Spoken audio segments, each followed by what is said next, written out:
Каныкей энебиздин акылмандыгы, көсөмдүгү, көрөгөчтүгү анын уулу Семетейге көрсөткөн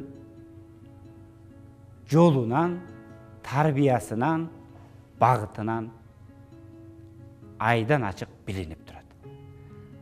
Бул бир кезде Бакай атабыз салып жүрүп, там кылган, сайып жүрүп, бак кылган, ээрчитип жүрүп, эр кылган, эр уулу менен тең кылган деп Манаска кандай салым кошсо, же болбосо бал менен оозун чайкаган боло турган мүшкүлдү боло элек деп айкаган деп Бакай карыялык акылмандык кеп кеңеши менен Манас иш кылган болсо, Семетей эпосунда таласка Ала тоого келип Бакайга жолукканга чейинки Семетейдин басып өткөн жолу энеси Каныкей менен түздөн түз байланышы бар.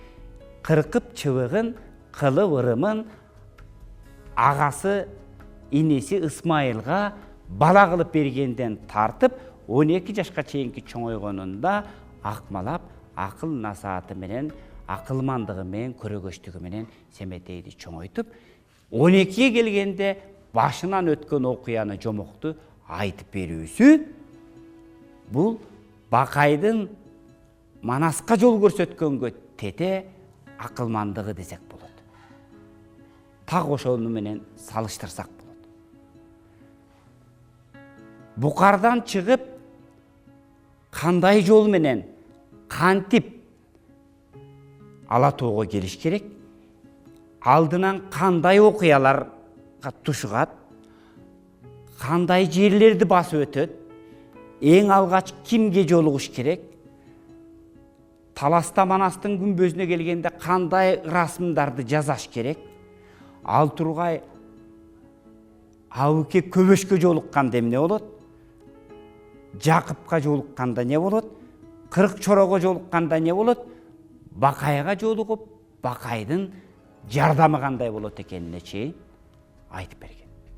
Демек бул өткөндөгү тарыхты айтуу менен Каныкей энебиз